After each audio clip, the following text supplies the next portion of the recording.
Good afternoon, everyone, and welcome to the Global Hydrogen Case Competition. We are so excited to be returning with this competition for the second year in a row, and we want to thank all of you here who are here today and who are listening in online. My name is Pavlo Stop, and I am the Vice President of Internal for the Interdisciplinary Consulting Association at the University of Alberta. And I'm also your co-host today for today's competition. I'm joined by co-host Helma Musa. Hello everyone, my name is Helma Musa and I'm the Marketing Director for the Interdisciplinary Consulting Association at the University of Alberta. Before we get started, I want to take a moment to recognize that we are meeting today on Treaty 6 territory and Métis homelands. We recognize the deep connection of Indigenous peoples to this land, their stewardship over countless generations, and the wisdom they have imparted. We also acknowledge the ongoing resilience and strength of Indigenous communities and the responsibility we carry to ensure a better future for all generations to come. Let us commit ourselves to fostering understanding, respect, and partnership as we work towards reconciliation and a shared vision of harmony with the land and with each other. For a second consecutive year, the University of Alberta's Interdisciplinary Consulting Association and Edmonton Global, along with the Canadian Hydrogen Convention, have partnered to deliver another competition based around hydrogen. Helma, the folks here listening today might be curious about what the University of Alberta Interdisciplinary Consulting Association is and what we do. So why don't we tell them a little bit about it? Great point, Pavlo. The Interdisciplinary Consulting Association, or ICA, is a student-governed club at the University of Alberta that aims to bridge the gap between the consulting industry and students by providing valuable opportunities such as interview prep sessions, networking nights, and much more. The Global Hydrogen Case Competition would not have been possible without the collaboration and support of Edmonton Global. For those who aren't aware, Edmonton Global is a foreign direct investment and trade export development organization that represents 14 municipalities that make up the Edmonton metropolitan region. They're also part of the Edmonton Region Hydrogen Hub, Canada's first and largest hydrogen hub. Now, Helma, let's tell everyone a little bit about what brought us here together and why the Canadian Hydrogen Convention is so important.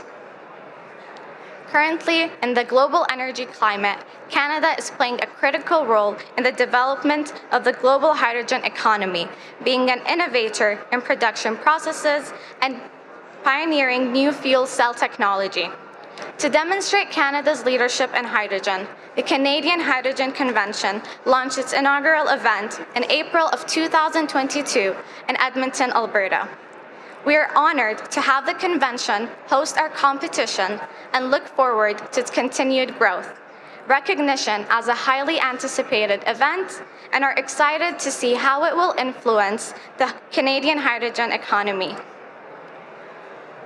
We'd like to now thank our sponsors. Firstly, our bronze sponsor, Lynn, our silver sponsor, MacEwan University School of Business and Alberta's Industrial Heartland, our gold sponsors, Qualico Communities, RBC, Deloitte, and Apex Utilities, and finally, our platinum sponsors, Air Liquide. Let's give a huge thank to all of our sponsors. Without your support, this event would not have been possible.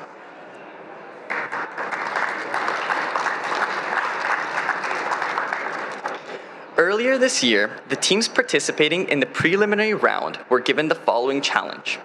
Energy companies are racing to reach net zero emissions, and Big Energy Inc. does not want to fall behind.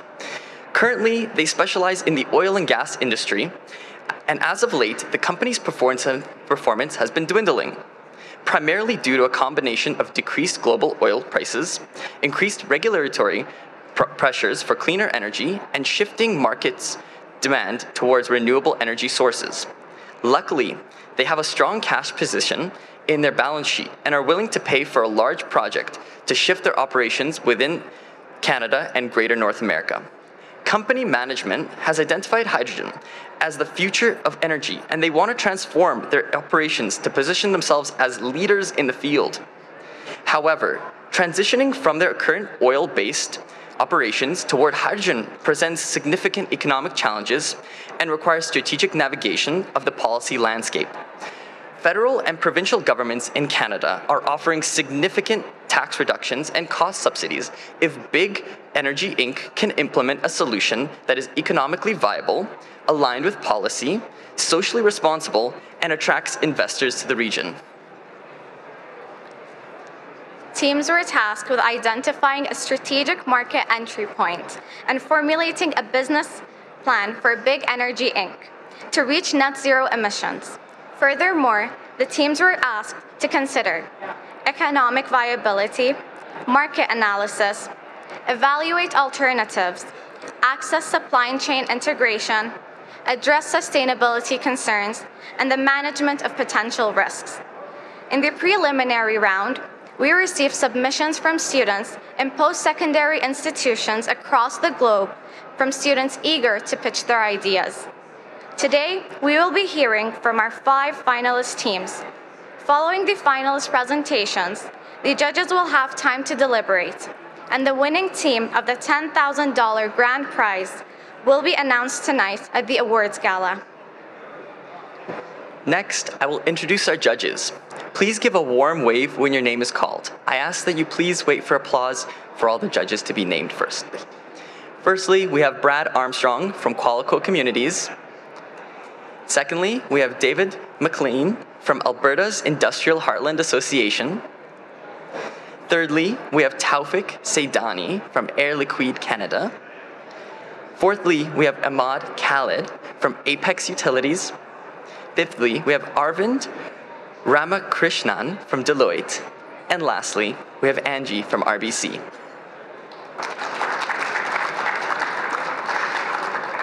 Now, we would like to call up Alana Natu, Mayor of the Sturgeon County and Chair of the Edmonton Region Hydrogen Hub, to say a few words.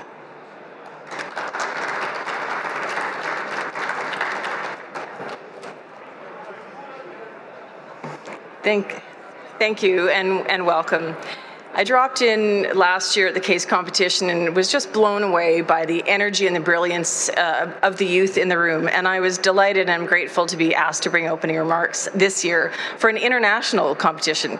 Amazing to have 16 countries interested, boiling it down to 5 teams to share their brilliance with us. And having a few kids in this age group at home myself, I know that they question everything. And I think that's what we need right now is those bold questions, those innovative ideas. And I know the path to hydrogen runs through Edmonton, but the path to a bright, low-carbon future will be paved by the brilliance of the youth that we see here today. And so I'm just so excited to see the work that they've brought forward and grateful to the sponsors to create such an incredible platform. We can see the evolution of this conference and how it continues to build relationships and alliances. And in the end, that's what actually gets things done. So thank you all so much, and best of luck to the competitors. Thank you.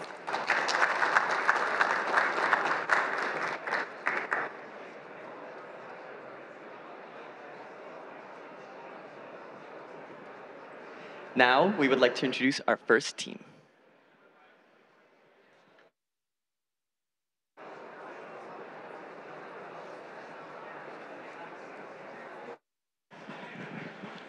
Hello? Oh, God.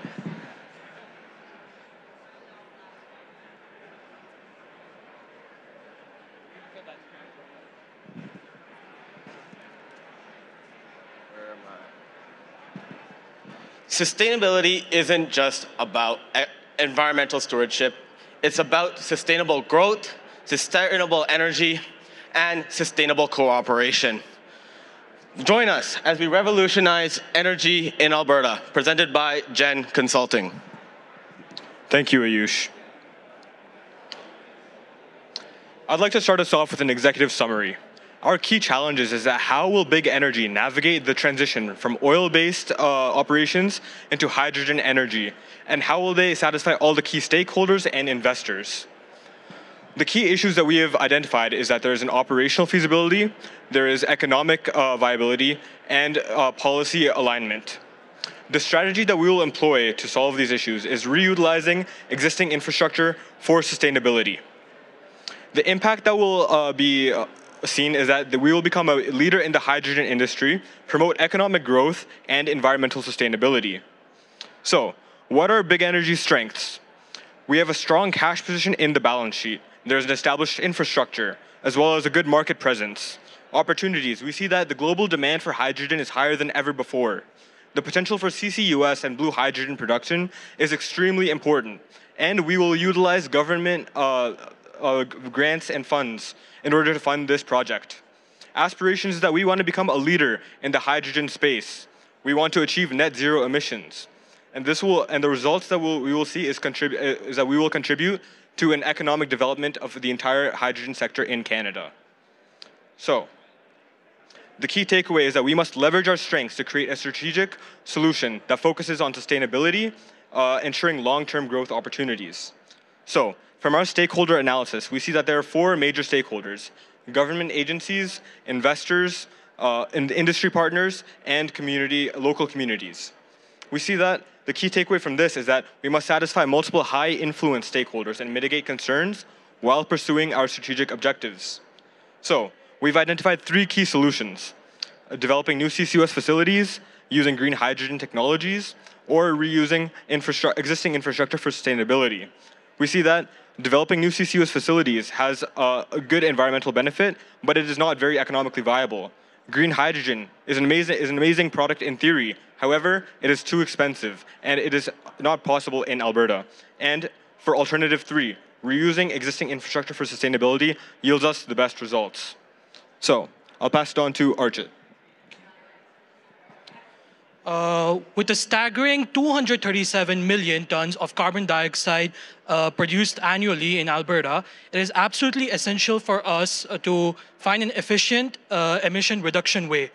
To mitigate these emissions, big energy companies are encouraged to find a sustainable solution. One viable sustainable solution is blue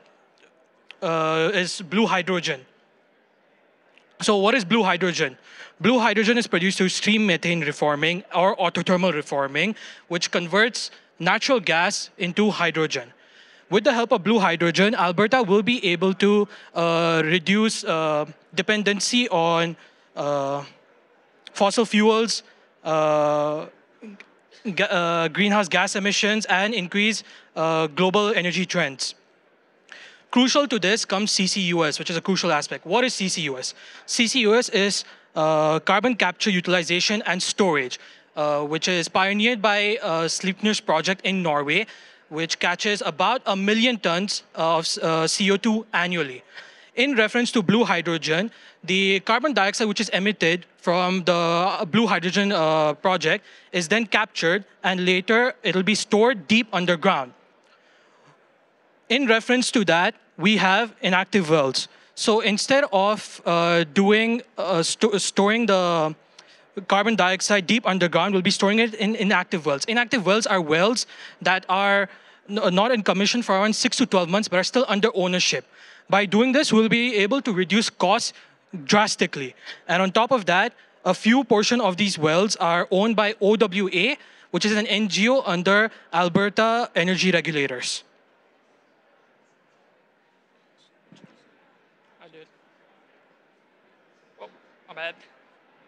Right. Moving on to our project renewal, which is repurposing inactive assets for sustainable hydrogen production. So what is project renewal and how exactly does it work? Currently, there is room for major innovation in Alberta. Big Energy can retrofit Alberta's existing 78,000 inactive wells into carbon capture technology, carbon capture storage hubs, transforming environmental liabilities into sustainable assets for the future. Why this works is because we're retrofitting and repurposing existing infrastructure to address environmental challenges posed by abandoned wells, mitigating greenhouse gas emissions, and aiding the global shift to low carbon technologies. The biggest recommendation and basis for this proposal is moving on to cooperation with the industry. Big Energy best stands to initiate this project by accessing the 209 inactive wells currently owned by the Orphan Well Association. They can do this by striking agreements with the Alberta Energy Regulator This helps them avoid any financial or legal risks associated with reaching out and licensing from private well licensees. As we are using state-owned oil wells, this gives big energy sufficient time to apply efficient troubleshooting and pace adjustments to our eventual large-scale rollout for these projects in the future. This approach is ensuring strong foundations for sustainable practices like CO2 storage in an existing infrastructure. Moving on. The basis and blueprint for our proposal comes from the Weyburn-Midale project in Saskatchewan, which has demonstrated successful international cooperation and significant investment from the US. It produced a wealth of knowledge with published manuals and instructions on CCS design, implementation, and monitoring for any future CO2 storage projects. Applying lessons from Weyburn, Big Energy can adapt to target Alberta's specific unique challenges with oil well management. Advancements in softwares like risk assessment and real-time data analysis, much like those offered like firms in CFR in Alberta, specifically right now, improve this, and this makes sure that this is a sustainable investment for the future rather than just investing in decommissioning. After establishing all of this, it is vital that Big Energy establish blue hydrogen facilities on site to store all the CO2 emitted by the production and sequester in the ground. By putting blue hydrogen and CCS in the same site, we are creating a synergistic setup and ensuring that we can create small-scale energy hubs or cities, which is our eventual plan for the province. Moving on, we have our phase implementation strategy. So how are we going to do this? And that's the key question for our strategy. So in phase one, we look to use partnerships and collaboration. A key aspect here is our infrastructure assessment. We want to put these in strategic locations for both carbon capturing and hydrogen transportation. That is the vital aspect of our infrastructure. We also need to negate all risks that would be present. In phase two, we look into pilot projects and pilot evaluations, which is another imperative step to take us in the right direction. From there, we go into technology optimization. Again, technology in hydrogen and CCUS is constantly evolving, and we want to ensure that all gets implemented into our pilot projects, which is critical for sustainable growth. In phase 3 and 4, we're looking to monitor and optimize these infrastructure developments. Again, the technology here that is developed by Innovate Alberta and all the other cooperations here at this convention are critical to driving future change and sustainable growth. That will lead us in the right mindset for final preparation. For phase 4, we're looking for an impact assessment and overall expand our network. The key thing here from phase 1 to phase 4 is the overall market demand being created, and we will make sure that hydrogen becomes the first use thing throughout the world.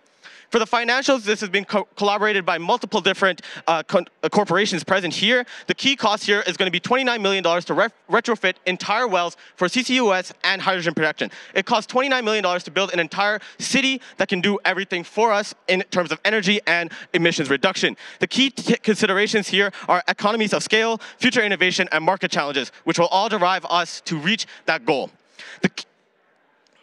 The key risks associated here are environmental risks, and we're going to really leverage CFR Technologies and Innovate Alberta, who are pioneering a software to reduce these environmental risks.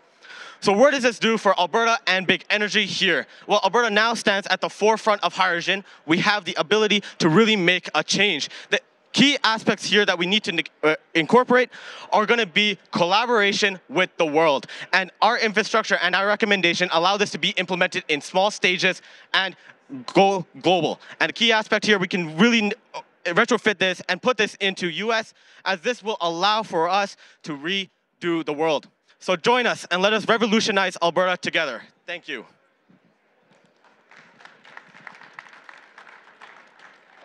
Thank you, Team Gen Consulting. And now we will start the Q&A.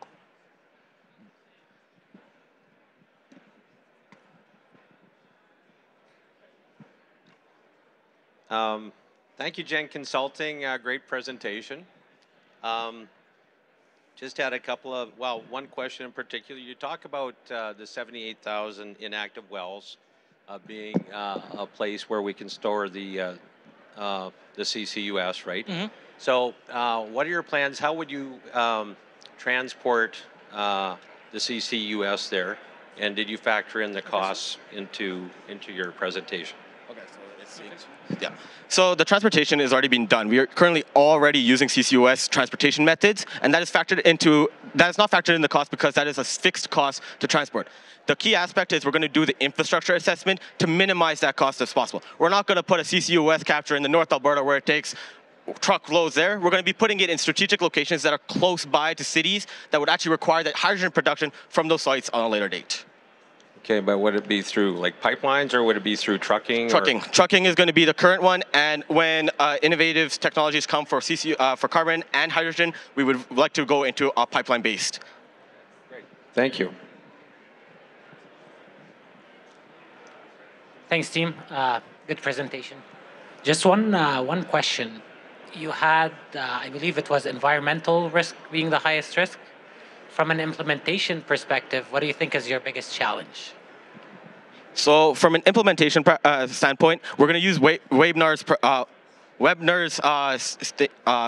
case study as our foundation. They've done a lot of infrastructure assessment and environmental assessments, and we're going to use a lot of technology from Innovate Alberta to further this. So the manual that I mentioned, the published manual that they've done, already has, the Weben-Milldale project was 2000 to 2004, the first phases that they did, and they didn't have as much access to risk assessment simulations as we do now. And that sector has improved drastically over the stuff. So even back in 2004, they had risk simulations for the long-term stuff after they've done, Weyburn specifically focus on EOR. So after they were done with their process, how can they make sure that this is sustainable even after they're done with their processes? So that is a simulation that is possible. Thank you very much, Gen Consulting. Great presentation. You spent a lot of time in your proposal looking at the challenges around CCUS. Did you spend much time thinking about the end user of your blue hydrogen, where that market is, or how you stimulate the demand side of the equation? So that is going to be a crucial part for our sustainable collaboration with corporations. They need to create this demand themselves, and they need to understand the incentives that go behind it. If I had access to the appendix, however, I would be able to show you a lot more data that we have behind what we expect to happen, but unfortunately that's not there. But from what I can remember off the top of my appendix side, it requires a lot of fostering of collaboration and sustainable collaboration, and they need to lead the forward. They're going to be the leaders of tomorrow. Yes, we had a speech earlier that we are the leaders, but the corporations that are in the oil and gas industry are the first leaders and the people with the money to get this going and off the ground. I'm just going to build on that question because I'm the banker. So it's a $29 million cost you've cited here. A great presentation, by the way, and I love that you each took a part. I'm curious how you're going to make money with this. For example, if it is in effect $29 million to retrofit these wells, who's paying you back? Like, who are your target customers? Where are they concentrated? I'm sure that must have come up in your research. Okay, so our target customers need to be created once again. That's a key aspect. For revenue generation, we are, in our statement, we are told Big Energy is willing to invest whatever it takes. The current production of blue hydrogen yields a certain cost. There's an appendix, again, has a cost associated with the amount of money you can regenerate from hydrogen. Our main goal is to use hydrogen to fund the hydrogen production facility to fund, and the well is to negate the emissions. That's kind of the goal of the funding. So the hydrogen generation is our funding procedure.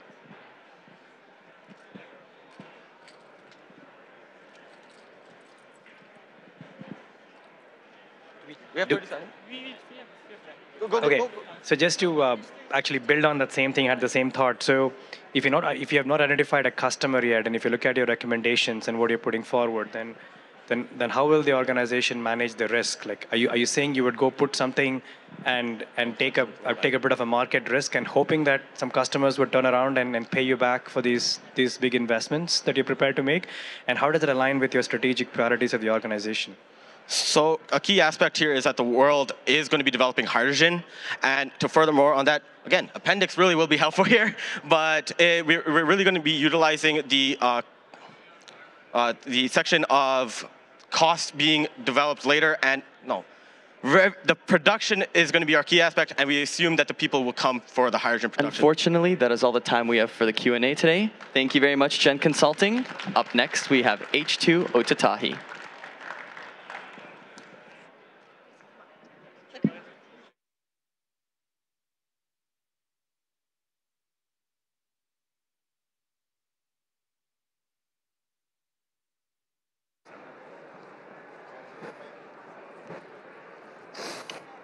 Where's the mic?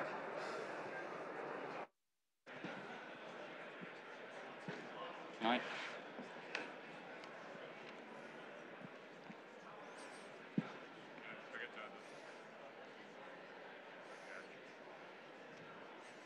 When can we go? Okay. Did you know that in 2022, Alberta produced 2.5 million tons of hydrogen? If converted to electricity, this could power New Zealand's second biggest city, Otautahi Christchurch, for about 20 years. We are Team H2O Otautahi, and we are very excited to present to you our strategy for big energy to be carbon neutral by the year 2050. Introducing Hydrovolt Horizons. In a world trying to phase away natural gases, our objective is to position big energy as a pioneer in the hydrogen market. Our strategy focuses on 3 main points: optimized production with renewable energy peaks, underground storage, and strategic hydrogen exports at peak demand.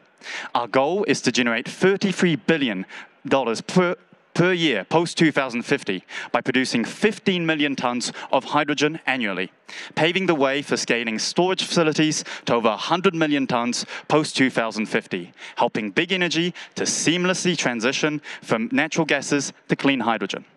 First, I'll provide you an overview of the current hydrogen market. Toby will then explain the technical implementation of our strategy. Then we'll follow with Hunter with the economical model of our plan. And I'll finally conclude with our growth summary. In this rapidly changing landscape, Canada has a strategic advantage in the world. A study from McKinsey showed that countries that will be able to produce clean hydrogen under $1.8 per kilo will have a large comparative advantage. Canada will be the G7 nation with the cheapest renewable hydrogen in the world. Being strategically positioned between the 2 biggest importer regions, East Asia and Europe, this will give big energy an edge over other multinational natural gas companies. Thanks, Leo. Now as to how big energy can seize this opportunity. There are 4 key parts to Hydrovolt Horizons plan: production, storage, export, and pipeline. First, beginning with blue hydrogen production using autothermal reformation in combination with carbon capture utilization and storage, leveraging both Alberta and Saskatchewan's vast natural gas, producing a combined 6 million tons of blue hydrogen annually. Green hydrogen production via electrolysis allows big energy to take advantage of Canada's vast hydroelectric infrastructure found within British Columbia, Manitoba, Quebec, and Newfoundland, producing a combined 8.5 million tons of green hydrogen annually. Pink hydrogen within Ontario leverages existing nuclear reactors, producing a further 500,000 tons of hydrogen annually. For the storage of hydrogen, 2 forms of large underground storage is proposed, the first of which is salt caverns. Salt caverns are an already proven technology boasting storage capacities between 100,000 and 10 million normal cubic meters of hydrogen. To further increase this storage, the burgeoning technology of hydrogen storage within depleted natural gas reservoirs is considered. These depleted natural gas reservoirs can store vast magnitudes of hydrogen on the order of hundreds of millions of normal cubic meters. Depleted offshore natural gas reservoirs are also considered as a viable option for the coastal storage of hydrogen closer to the exporting ports. Exporting hydrogen as ammonia is the best port of action for big energy to take, as ammonia boasts many advantages over other methods. As shipping ammonia has already been proven viable, countries such as Japan and Germany are banking on ammonia for their hydrogen imports. Many companies also know that exporting hydrogen as ammonia is the best port of action for the future, with 19 very large ammonia carriers already ordered. Ammonia also boasts a diverse range of uses, such as in production of fertilizer, use as fuel for power generation, use as fuel in newly developed ships, and with the ability to be able to convert it back into hydrogen for uses such as transportation. The hydrogen pipeline connecting production, storage, and export is developed over 25 years, leveraging existing pipelines, creating a homogeneous hydrogen infrastructure across Canada. First, beginning in Alberta with underground storage and blue hydrogen production, then moving into British Columbia and Quebec with green hydrogen production and coastal storage on the east, beginning the export of hydrogen to both East Asia and Europe. The hydrogen pipeline then connects through to Saskatchewan, bringing online more underground storage and blue hydrogen production, whilst in the east, the connection of Ontario to Quebec occurs simultaneously, bringing online pink hydrogen production. The major part of the pipeline is the transnational pipeline, which connects both east and west coasts of Canada together, with more green hydrogen production occurring within Manitoba. The final part of the pipeline leverages Newfoundland's vast hydroelectric dams, as well as coastal storage closer to the exporting port in British Columbia. Thank you, Toby. With the domestic use of hydrogen within Canada being relatively small when compared to the rest of the world, the Hydrovolt Horizon strategy focuses on the export of hydrogen to both East Asia and Europe. East Asian countries like Japan and South Korea plan to rely on hydrogen to fulfill their clean energy needs. As these countries lack the capacity for self-sufficiency, they must rely on large imports. Big Energy faces its main risk in competition from other hydrogen exporters into East Asia. Nonetheless, it can capitalise on Canada's global trade partnerships, such as the Canada and Japan Joint Economic Committee, which focuses on energy sector collaboration to boost economic ties and support business interests. Further on, South Korea is already considering Canadian hydrogen imports and plans to develop an ammonia supply chain. Europe's struggle to meet its renewable energy targets necessitates energy imports. Big Energy can bridge this gap by exporting hydrogen to European countries. While facing competition similar to that in East Asia, Canada's political stability and strong energy infrastructure offer a reliable alternative to Middle Eastern supplies, which may be disrupted due to regional geopolitical tensions. Canada's agreements, such as the Canada-Germany Energy Partnership, facilitate Big Energy's hydrogen exports into Germany. Initiatives like the H2 Global Foundation, similarly, will offer frameworks for seamless hydrogen exports into 21 EU countries. Big Energy can leverage these platforms to strengthen its market presence and capitalise on Europe's growing demand for hydrogen. With exports to East Asia and Europe looking promising, Big Energy will stand to break even in the year 2041. To alleviate investor hesitancy stemming from the rapidly evolving hydrogen economy, the Hydrovolt Horizon plan is based on a conservative model.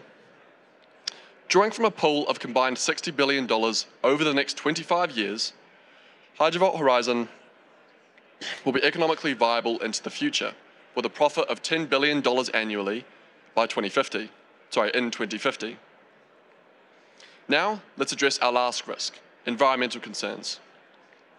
Hydrovolt Horizons aims to connect Canada while prioritising environmental stewardship. To achieve this, Big Energy must demonstrate its positive impacts. Through innovative approaches, we anticipate avoiding the emission of 1.1 billion tonnes of carbon dioxide by 2050. Collaborating with First Nations people is also crucial. By incorporating Indigenous perspectives on land use, we hope to build strong partnerships that benefit all stakeholders. Finally, Hydrovolt Horizon aligns with 4 key United Nations SDGs, positioning Big Energy favourably to connect with government support and partnerships with environmentally conscious nations such as in the EU.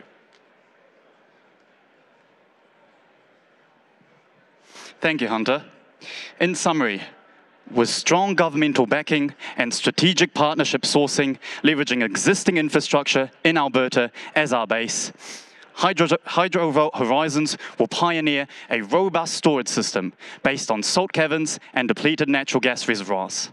This initial phase will lead to the construction of our first pipeline from Alberta to Vancouver, facilitating the export of blue hydrogen to Japan and South Korea, integrating into these lucrative markets.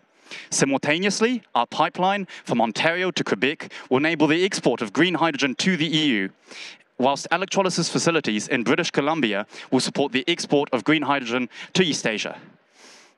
Subsequently, additional ATR plants in Saskatchewan will bolster blue hydrogen exports to Asia, solidifying market dominance. For increased capacity, electrolysis plants in Newfoundland can be installed to meet increased demand for green hydrogen from the EU. Furthermore, 3 electrolysis plants in Manitoba will cater to the ever more increasing energy demands of Japan and South Korea. The transnational pipeline will then be completed through connecting Manitoba and Ontario, which will give Big Energy increased flexibility. operating akin to a tree, Hydrovolt Horizons will absorb CO2 through CCUS, storing it in depleted natural gas reservoirs. Through electrolysis, it will convert H2O into H2 and O2, securing a sustainable future for big energy and the world. Thank you and merci. Thank you very much, Team H2 Otatahi. Now we will begin our Q&A. Hello, thank you very much for the presentation. Very clear, very structured, so congratulations for that. One comment from my side, I want to understand how did you come to the conclusion that the domestic market is not attractive in your business case? What were the rationales and what assumptions that you have taken? So basically, we based a lot of this off of the export market because we saw the opportunity from that slide near the beginning, where Canada has very low production costs compared to both East Asia and Europe. So we believe Hydrovolt Horizons could be more economically viable through exports rather than focusing on the domestic market, as we would more than likely need to introduce distribution networks and things of the like. So pretty ambitious plan. Looks like you want to go from coast to coast in Canada, build a lot of facilities, and looks like your route to market is through pipelines, not through rail, correct? Your route to the market from where the production facility is to the port is through pipelines, not through rail, right? Yes. So that's interesting. I mean, my question is, I didn't see a lot of risk in the analysis. So to build pipelines, it's especially in the current environment that we're living in, let's talk about British Columbia specifically, like what are your thoughts there? Like, I mean, how do you think, what has gone through your minds in terms of the practicality and feasibility of building pipelines to move ammonia? Thank you for the question. So obviously we're aware that pipelines, like in any country, are a massive project and they involve multiple different actors. So at least coming from New Zealand, we also have a deep connection with the indigenous population, the Maori. And so what we do in New Zealand is that we work from governmental and also the local tribe level so that everybody has a profit out of this in an economical sense. So hopefully with the economics, we hope to convince everybody in Canada, even though we know it's ambitious, that this is a feasible plan and that will bring riches to everybody in the nation. That's why we didn't want to seclude the inter-regions such as Manitoba and Saskatchewan. Thanks so much, guys. I see here you've got, I think, $116 billion in government investment, which makes them a huge stakeholder to you. And Alberta has $515 million also invested in a fund. And at the end of your presentation, you cited a strategic partner, sourcing strategic partners. So I'm just curious, are you as a company going to commission individuals to go to, South Korea and Europe to secure these contracts, or do you expect to work through the government? Is it a hybrid approach? How would you secure these contracts? So we would be looking for a hybrid approach where we work together with governments. And as Hunter mentioned, the agreements between specifically Korea, Japan, and Germany that they already have with Canada or are working towards, we believe that we could leverage those and export our hydrogen to those regions through those. Yeah, is there anything you'd like to? If I may add another point. I believe that we talked about all these committees helping out, and that's why we do want these help from this government, because the government of Canada can really help this, can really, through their committees, partner up with Japan and the EU, such as the H2 Global Foundation, which will help really easily integrate into the European market, especially through the 21 partner countries from Europe.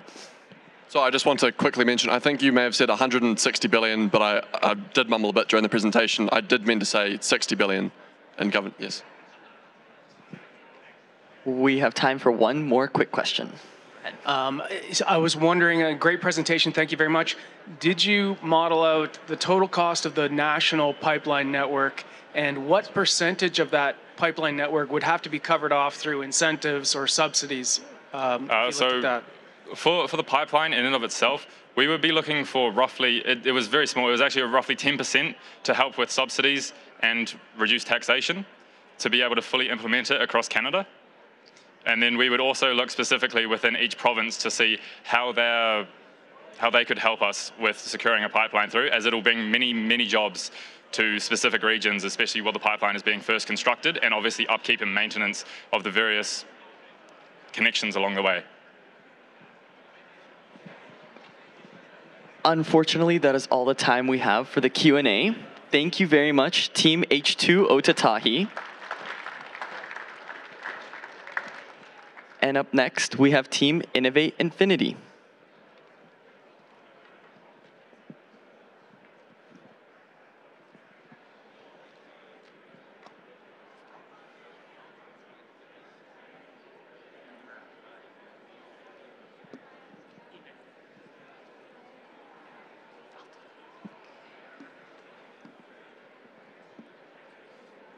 Here we go. Thank you. No problem. Yep, go ahead.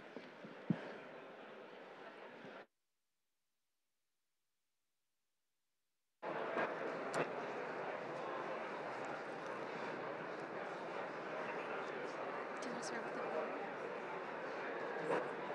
Where are the slides? Where are the slides?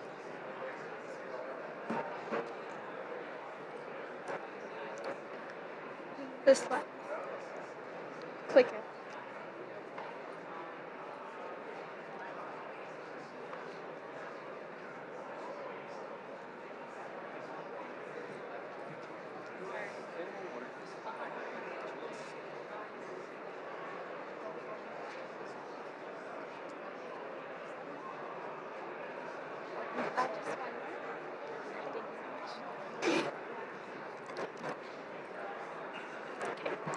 A century ago, Alberta started out in the oil and gas sector.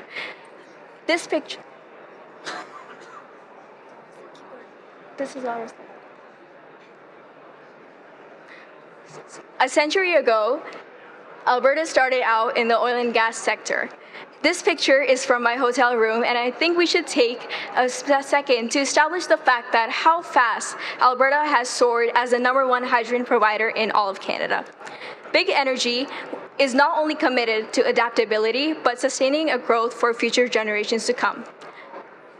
Good afternoon, I am Maida Saxena. I'm Aliyah Jolly. And we are here from Innovate Infinity to fuel the future of big energy. This is our agenda. Big Energy is an oil and gas company based in Alberta, Canada.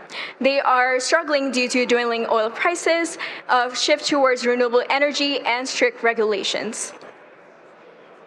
Our techno-economic market analysis reveals that Canadians pay up to 5 to 10 times more per gigajoule of energy for transportation fuels than heating fuels, so transportation holds the greatest promise for early adoption. Here's another graph. Target price for hydrogen in Alberta is around $5 to $8 per kilograms of hydrogen to be competitive with diesel prices. Our results indicate that high carbon prices on diesel are advantageous for hydrogen adoption, along with blue hydrogen prices being sensitive to natural gas prices. The estimate prices are around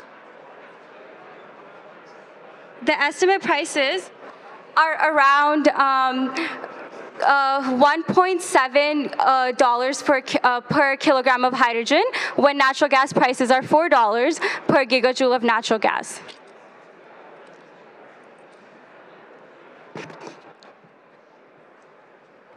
With the interview with Mr. Kelly Rai at DTI, we talked about their hydrogen diesel trucks and their innovation there, which helps us to come at our strategic market entry point, transportation. We're dividing into two parts, domestic and international. For domestic, we're focusing on heavy-duty transportation, focusing on diesel dual fuel, and moving towards FCEV for future. For international, we would like to look at ammonia as a fuel for marine fleets. With a conversation at Mr. David Gordon, a researcher at University of Alberta, we found out that hydrogen possesses an advantage over pure diesel. It encompasses a maximum volume output storage, which leads us to a transition path to 100% hydrogen, able to quickly retrofit fleet, fuel flexibility, and use the entire infrastructure that is available here in Canada.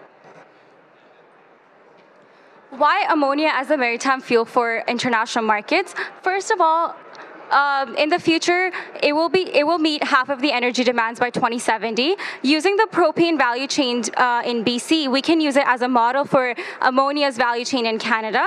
Along with no CO2 emissions, it's been around for 100 years in the chemical sector as a fertilizer. It has an existing storage infrastructure and a worldwide terminal network. It's also relatively easy to decarbonize back into hydrogen with a high efficiency rate. Overall, the demand for hydrogen fluctuates in the domestic market, so it's important for us to exploit the international market for ammonia, since the conversion is relatively energy efficient with low cost, and you can transport it liquid at minus 33 degrees Celsius in standard refrigerated gas carriers. So with all the alternatives and the criteria you've presented us, the most viable option is SMR plus CCS for Big Energy Inc. since it's most economically viable, environmentally friendly, and has a mature technological infrastructure. Here's a deeper evaluation of the entire process. It uses heat, natural gas, and steam to make syngas, where we capture CO2 through amine-based amine-based adsorption solutions. After this step, the CO2 content increases, so we must implement cryogenic solutions.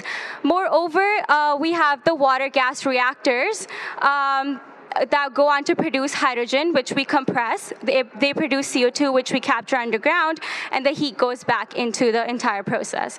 We have a table how the CO2 emissions will decrease by 2050 with CCS, and a TRL for the H2 transportation and storage.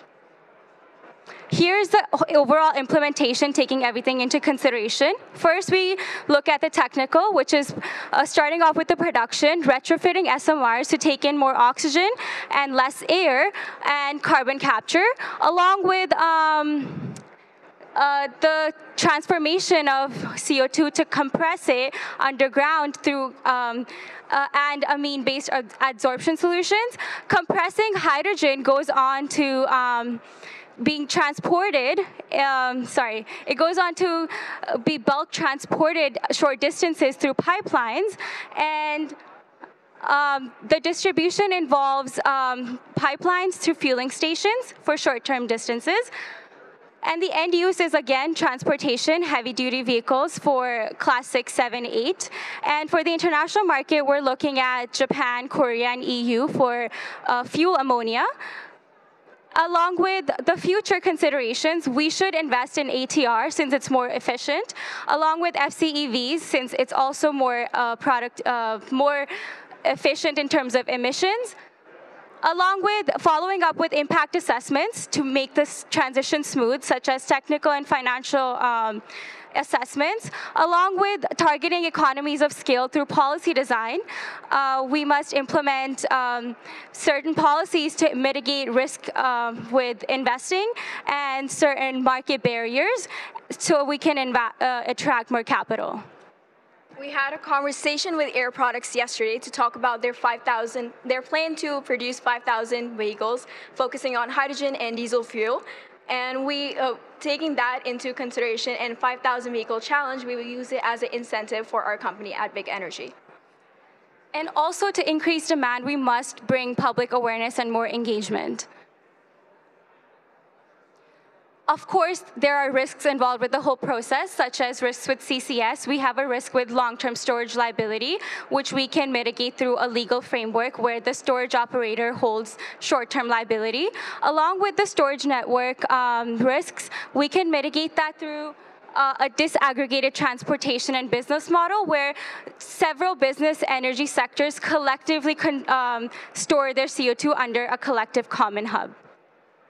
There are additional risks involved with hydrogen storage, as it is flammable and it possesses leakage. And we can mitigate this through leak detection values and safety measures. Handling ammonia is also a risk for international markets, and we can use this we can mitigate this by making sure that there is inert atmospheric pressure in the storage. Economic viability, as you can see in the graph here by the International Journal of Hydrogen in 2019, the cost of hydrogen was 2 kilograms for considering a decomposition a disposition value of 50%, considering a $154 million value, which converts to 770,000 vehicles for their life cycle. We can also use carbon offset trading as a economic viability, as we could, as it is cheaper for a company to buy an offset, they could buy the cuts of emissions somewhere else instead for their credits. In terms of ammonia, it's more economically viable than liquid hydrogen in Canadian dollars. Here is the most important role, which is the government's role. Here we look at the initiatives through Government of Alberta. We have funding for Hydrogen Center of Excellence. We have the Calgary Green Line LRT. We have multiple other programs through Government of Alberta. Federally, we're looking at SIF funding, APIP funding, and low carbon economy fund, etc. We could also use indigenous... Unfortunately, that is all the time that we have for this presentation. We will now begin the Q&A.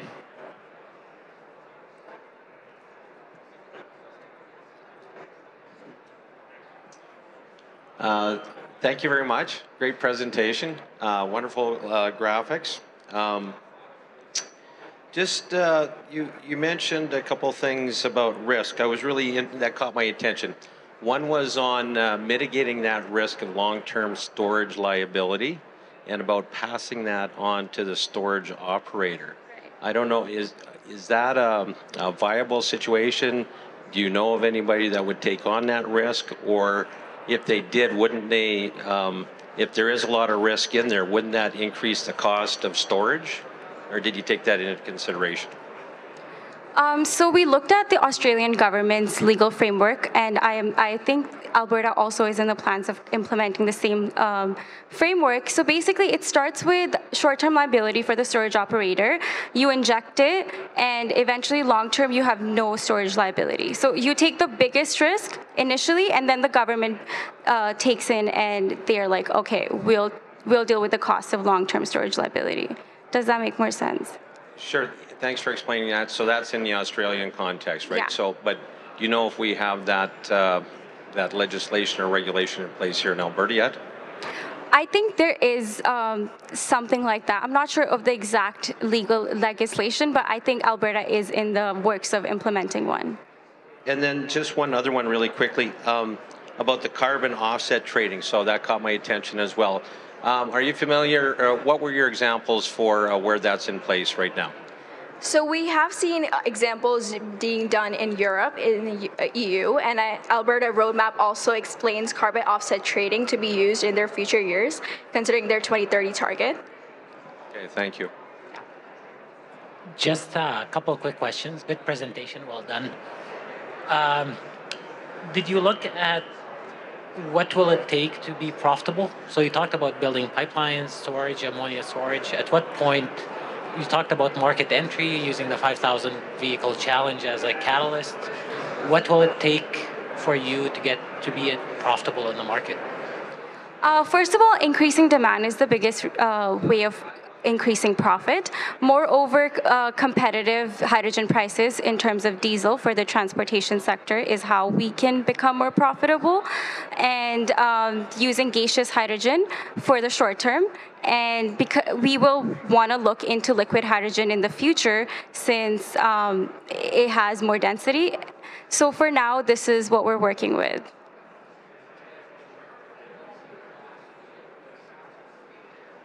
Just in the spirit of heavy transport, so heavy transport, for example, right now has had a really hard year compared to the last couple of years.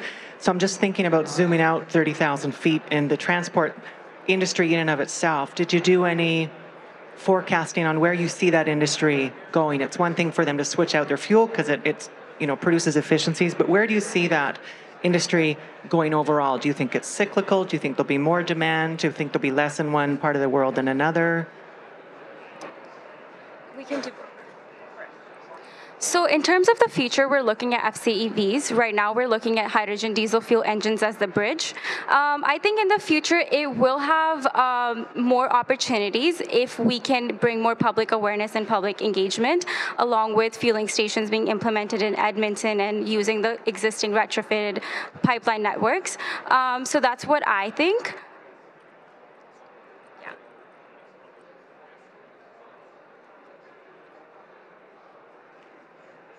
Any more questions? Thank you so much. Thank you for listening to us. Thank you, Team Innovate Infinity. Up next, we have Team Patagonian Vision.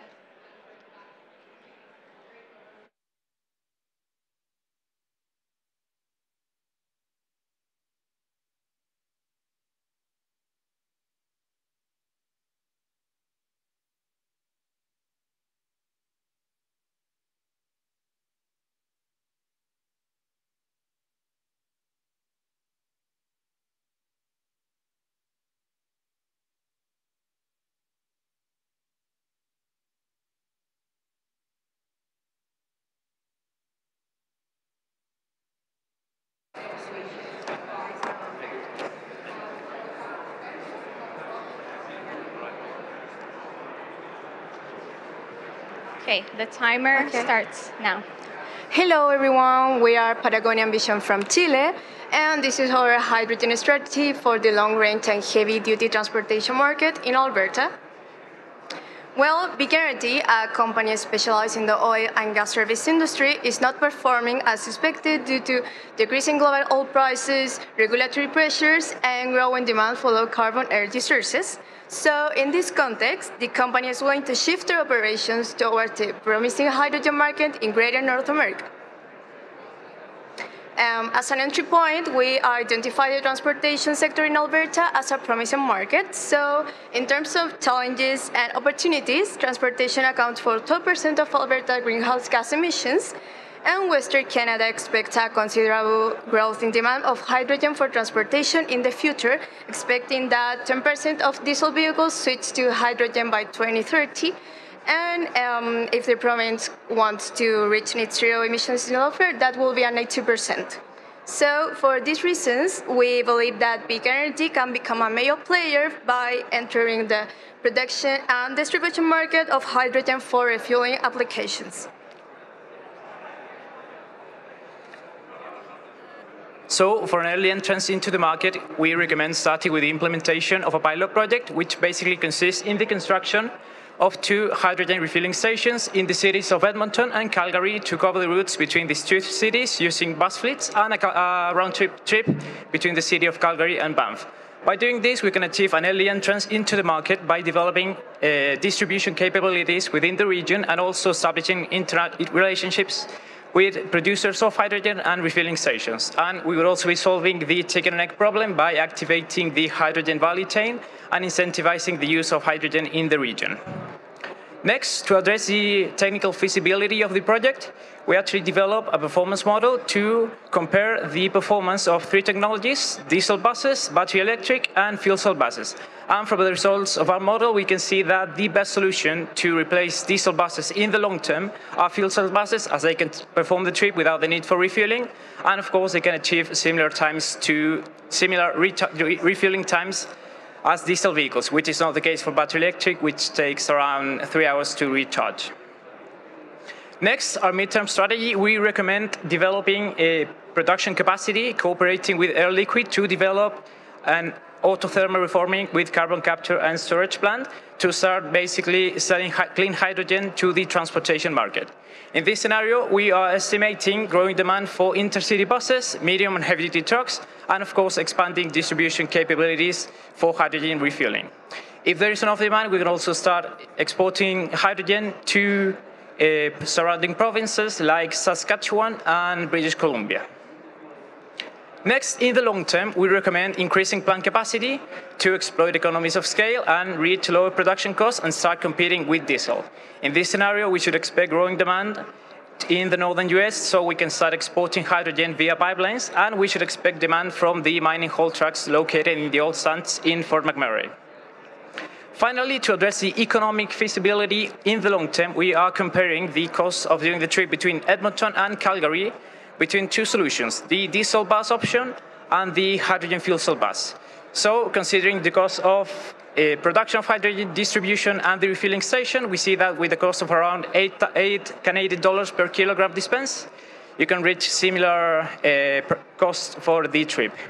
In the graph on your right, you can see that with considering today diesel prices, the result of our performance model and the evolution of the carbon tax in Canada, we see that today diesel is cheaper to do this trip, but in the long term, we should see that hydrogen becomes more competitive.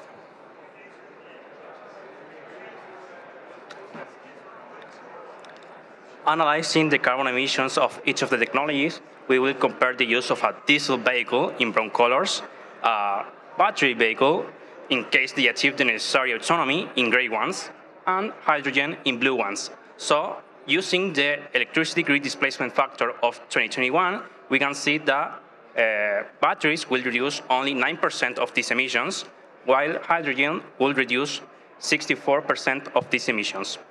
But looking forward to 2029, we can see that the situation is similar, with the hydrogen reducing 71% of these emissions and having a great opportunity to increase this gap by improving the CCS technology. So, with respect to other transportation alternatives, we'll compare to transport and airplanes. In this way, buses cost less than a half than the others, but the duration is longer. About the total emissions per passenger, we see that hydrogen buses, emit less than a tenth than an airplane. And about new infrastructure needed, we see that it's low comparing to transport that is along the whole route, okay? In terms of technology status, hydrogen bus has been successfully pilot tested, while the transport is still undergoing validation. Finally, about the deployment time, transport is like 8 times more estimating than hydrogen, the first hydrogen initial fleet, okay? Here we made a way to understand where is the best place to produce hydrogen. So we made a multi-layer map with different key performance indicators in the Alberta region. So we compare the proximity to demand that we can see is going to be concentrated in Edmonton and Calgary initially. After that, we use the proximity to gas suppliers. In this case, it's concentrated in this area right there. After that, the connectivity through the proximity to highways and pipelines. Finally, in this layer right there, you can see the points or areas where it's not possible to produce hydrogen because due to topography or because it's a national park or similar. So it's in red color, those areas. Finally, combining all these layers, having all the same weight, we have there in the darkest colors, in the map right there, the best places to produce hydrogen in Alberta. Okay. Finally, it's known that big energy could not do everything alone, so they need partners to complement knowledge and capabilities. So there we propose Apex Utilities and Air Liquide as gas suppliers partners. After that, for the production, we proposed Air Liquide as blue hydrogen production technology supplier, while Linde with the subcooled liquid hydrogen refueling station standard as distribution supplier technology. Finally, for the demand at the final of the chain, New Flyer and Nikola are proposed as buses and trucks suppliers. Finally, it's important to highlight the government of Alberta and the residents because they already have the knowledge of some parts of the hydrogen value chain. With this, big energy, taking advantage of the knowledge that already have, would work in the operation of the production and distribution of hydrogen. With respect to the compliance of ESG, it's important to be transparent through emissions monitoring, with emphasizing carbon dioxide and methane. In addition to the involvement of and engagement with the local and indigenous communities, Hydrogen economy will offer them new opportunities through employment and new business creation. We will also be audited according to the ISO standards, such as ISO 14001 about the environmental engage management system and ISO 26000 about social responsibility. Lastly, environmental education talks about hydrogen as a new renewable energy, and education talks about how hydrogen can be used in everyday life. We were a multidisciplinary team which consists of 4 students: Carlos Cabrera, mechanical engineer; Antonia Camilo, chemical engineer; Alexander Haddad, electrical engineer; and Maria Ignacia Padilla, environmental science. Each one brings different perspective area with the objective of improving the state of hydrogen industry with focus on sustainability. In this way, with this strategy, Big Energy can become a leader in industry with a sustainable and profitable approach, adopting technologies such as hydrogen, which has great growth potential in Canada, North America, and the rest of the world. Thank you.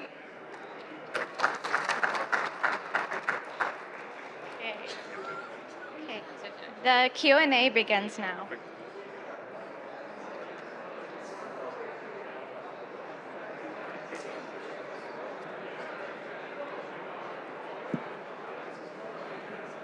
So you talked about good presentation. You talked about being in the distribution and the production model. Did you look at the costs, what that might mean? I'm not sure if I heard you properly. Could you repeat the question, please? Yeah, sorry. You talked about Big Energy being in the production and distribution side of things. Yes. Did you talk about what kind of investment you might be looking at here?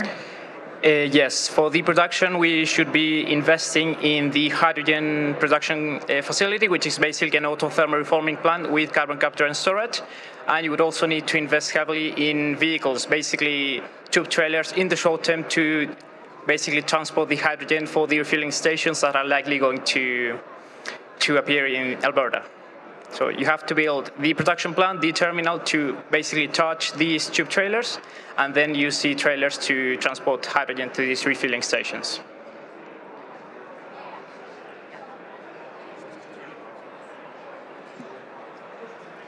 So I want to thank you for your presentation. I enjoyed the simplicity of it, and I don't mean that as a negative. I mean, you stayed focused on Alberta, on one particular industry, and you leveraged existing demand to see, kind of troubleshoot how this is going to go, and you had a short-term, a medium-term, and a long-term approach, which was really easy to follow, more viable in my mind.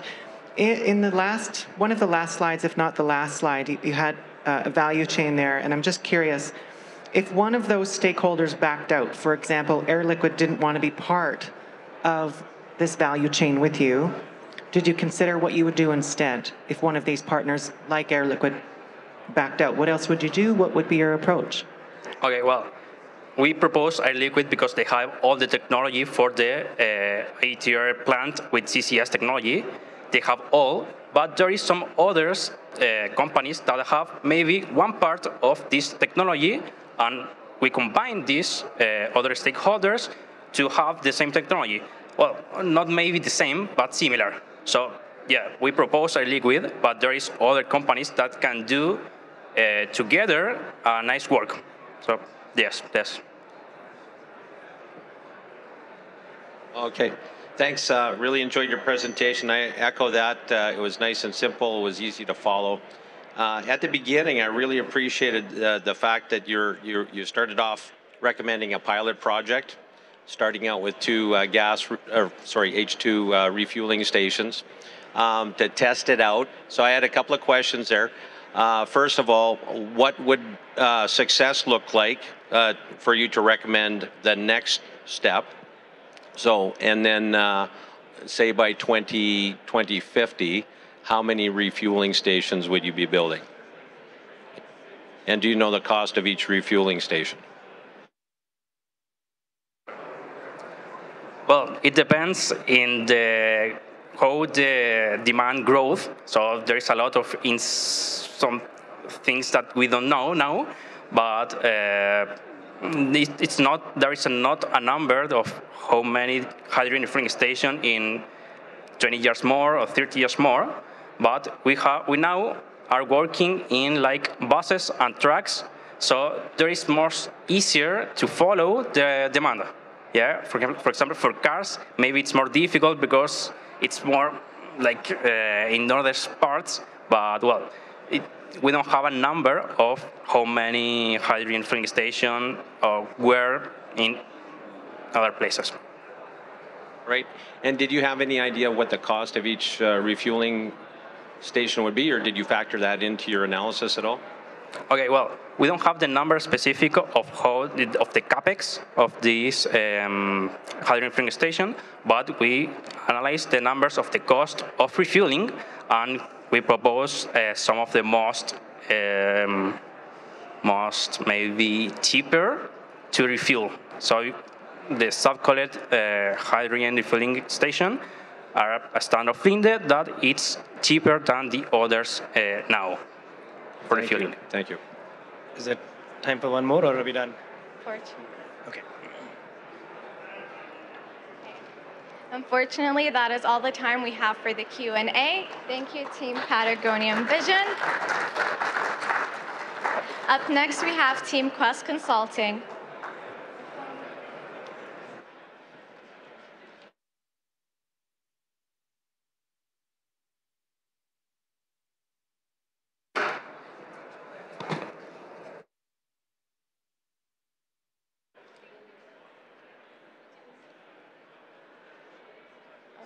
Okay, are you guys good to go?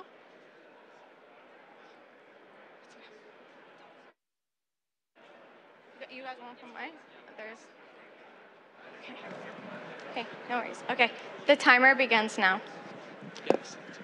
Hello, everyone. Thank you so much for your time. We really appreciate your input here. We are Quest Consulting. We're very excited to present to you our recommendation, Project H2Go. Oh, I apologize. Our recommendation here is solving your problem statement of how can big energy take advantage of the exponentially growing hydrogen market in order to develop a scalable, efficient, and economically viable strategy to transform your operations. The way we've done this is first looking at the opportunities within this industry. With a focus on storage and distribution, we'll use salt caverns for storage and trailers for transportation. This will perfectly set up big energy to pursue purchasing agreements with major hydrogen producers such as Linde. The result and impacts of this will be a pursuit of the United Nations Sustainable Development Goal number 9, as well as financially net present value of $120 to $197 million realized by Q4 of 2028. So I'd first like to take you through the current hydrogen outlook as well as where it's going to be over the next couple of years. Taking a look at the first key factor, market demand. By 2050, global hydrogen demand is going to grow up to 150 to 160 million metric tons. Next, looking at the input prices, there's decreasing costs in renewable energy, as well as economies of scale and tech improvements to come in the next few years. And that will reduce the green hydrogen price per kilogram from $6.75 per kilogram all the way down to $4 by 2028. Looking at the domestic hydrogen market, Canada proves the perfect environment to begin your operations. They have a number of market entrance factors, including necessary demand for uses as feedstock, heating, and transportation, as well as Alberta containing the existing salt caverns and your current operations. Moving into the Canadian market and their policy, Canada's attitude on hydrogen focuses around three key factors: funding, framework, and focus.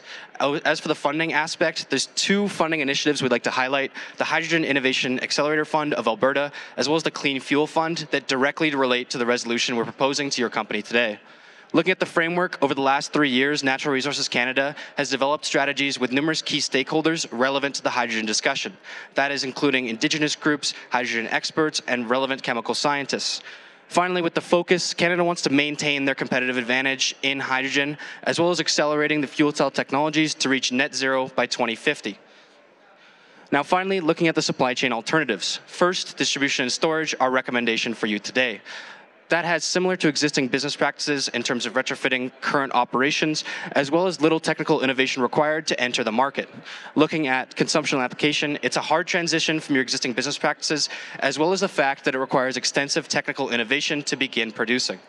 Finally, with production, similar to existing business practices, however, very competitor dense, and there's little room for an innovative solution that allows you to take hold of the new market share.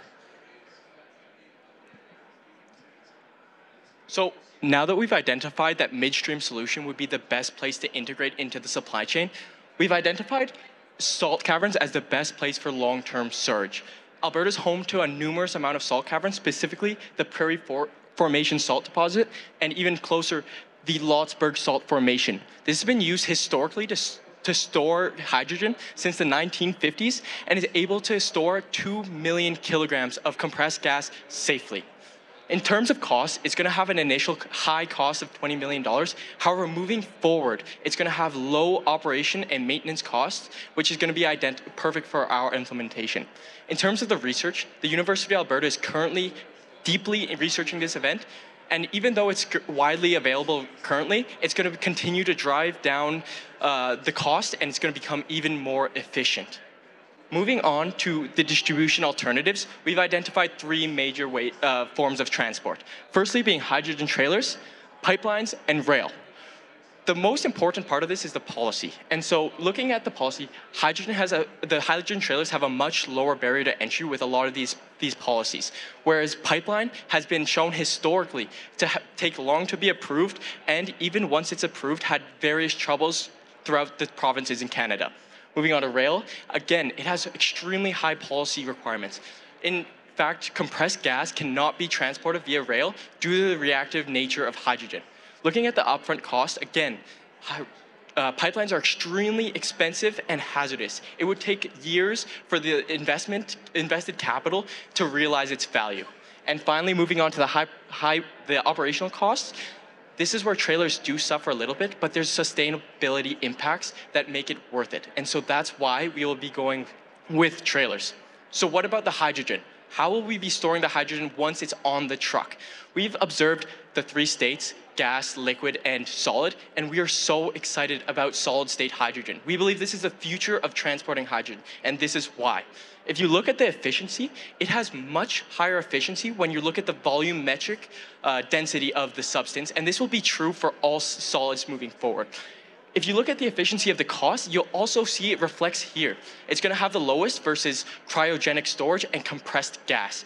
And in terms of safety, it's also the most viable option, considering you don't need to store it at extreme temperature or extreme pressures, such as 10,000 psi, or extremely low temperatures such as negative 250 degrees Celsius. Solid-state hydrogen is the future of transportation. Absolutely. And now just recapping everything that we've discussed with you today and how we got to our recommendation of Project H2Go, we first looked at what the best step in the supply chain would be for you to enter. After evaluating the alternatives, we believe that for big energy, storage and distribution is the way to go. After this, we looked at the best form of transportation, and like my colleague Kyle mentioned, we've decided that for big energy, they should move forward with trailers. And then finally, how do we make this an effective business model for you entering this new market? While there are a variety of options here, we believe that pursuing purchasing agreements with major producers allows you to capitalize on the demand in the hydrogen production that represents a significant portion of Alberta and Canada's future economy. Now again, just to summarize Project H2Go, it is built on the pillars of pivot and purchase. Pivoting again, hydrogen will be stored as a gas in those salt caverns and then converted to metal hydrides for safe and simple transportation. This is all in an effort to capitalize on the more than 20 metric tons that are expected to be produced per day by 2050. Then in the purchasing agreement, this will focus on becoming a partner distributor with major hydrogen producers such as Lind to again ensure your smooth introduction to the market and provide stability for your clients who operate within a relatively volatile market as of now. With a focus on midstream operations, you can establish your presence in the hydrogen market, take advantage of the $11 trillion of future market value expected by 2025, and be perfectly set up to expand throughout the North American market in the future. And again, with that focus on midstream operations, Project H2Go sets Big Energy up perfectly to take advantage of the growth that will be happening in both upstream and downstream operations. Awesome. So now quickly looking at our implementation timeline. For this recommendation to be successful, we've grouped it into 3 main categories. Starting again with the beginning of partnership negotiations with Lind, as well as the first round of the capital expenditures, before then realizing first streams of revenue in Q1 of 2025, as well as beginning to work towards scope 1, 2, and 3 emissions net zero.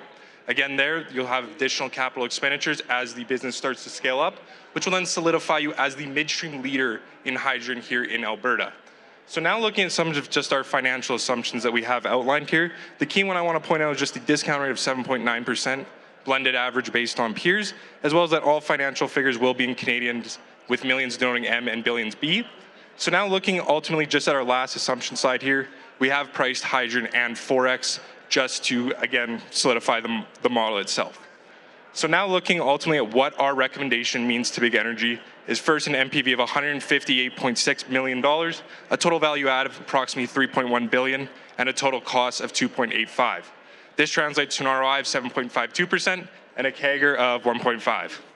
So now looking at just again, a deeper dive into our economic viability, you will see that the cash flows are growing exponentially and a multitude of finance options are available, such as the cash that will occur during the divestment of the oil and gas assets, as well as government grants and green debt.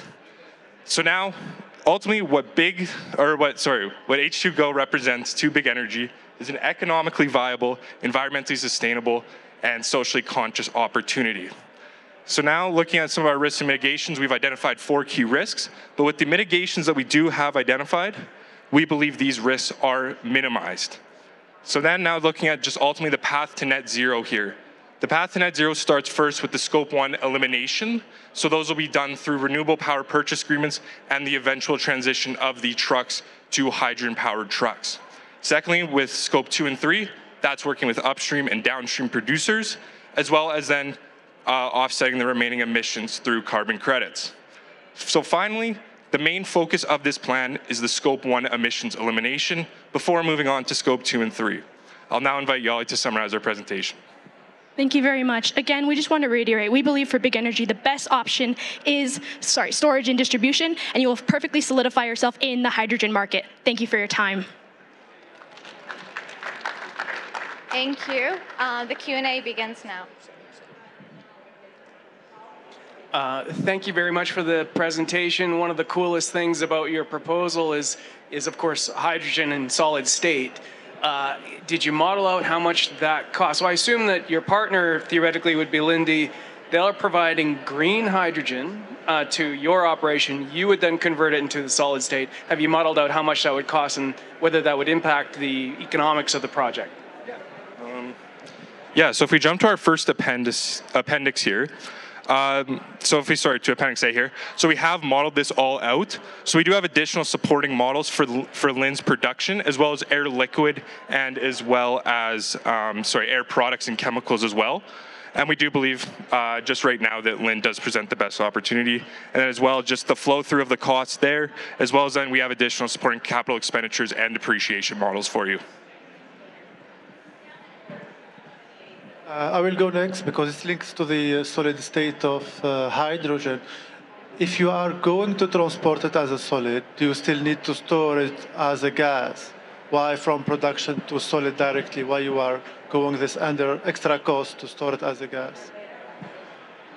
Yes, that's something we've looked into as well. We believe the fundamental value we can provide to our customers through a solid state delivery method is kind of invaluable because first of all, the shelf life of solid state hydrogen is much greater and the retained efficiency. So once it gets to the customer, there's not as much worry about transforming it into a usable and operational hydrogen with solid state because there's low cost to be able to do that. That primarily drove our reasoning, as well as the fact that long-term distances are much easier through the solid state hydrogen because of its lower volatility. This entire business model rests on Linde as being a customer, right? Is that right? And I asked that question because if, like, what's in it for, like, why should they consider this strategic partnership? What's in it for them? 100%. So what we looked at is first, sorry, can you go one model summary? So yeah, we've identified 3 companies here as well as 3 cases for each.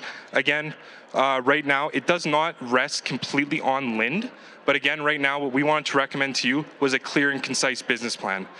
Again, if we coupled Air Liquide and Air Products and got 2 separate purchase agreements with both companies, then that is something that would be economically viable. But again, just for today, we just wanted to keep it nice and concise. I get very excited about margin swings. And if you go back to your EBITDA and your profit margin, there's quite a few swings year over year. And I was wondering if you could just walk me through that. Yeah, for sure. So just go back to the random. Go to base case, Yeah. Go a few more. Right there. Yeah, so first off, again, with the EBITDA, you will be realizing approximately about, 4 years after the first year being a negative year. But again, that is not cash in the first year, you will be both non-cash positive and cash negative, and then as well, then in the future years, we have added a 25% markup just to the downstream users. And the reason that a company would enter an agreement like this is because as hydrogen is still scaling up and there is still a lot of government regulations, we are concerned just with, again, the demand. And so entering these kinds of agreements, again, would just solidify for a company like Lind or Air Product consistent demand, as well as they start to expand into the Americas. We have time for one more question.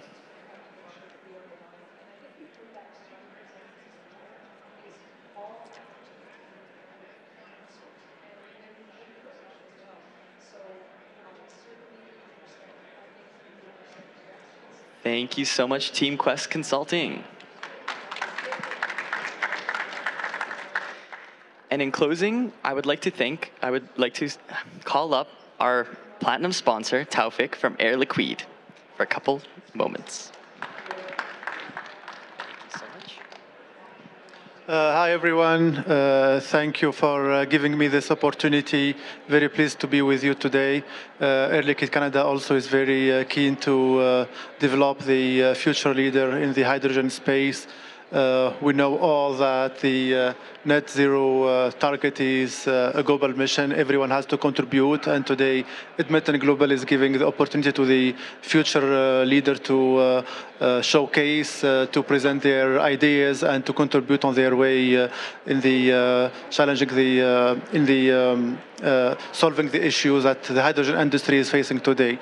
So thank you so much, and we'll see you soon.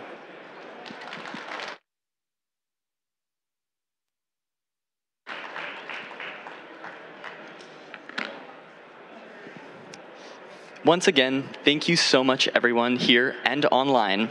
We would like to give a huge shout out to all of our sponsors and to our judges once again. Please stay tuned for later tonight at the awards gala where the winner will be announced. And make sure to stick around as we will be back at 3 for the plug and pitch competition. Once again, thank you, everyone.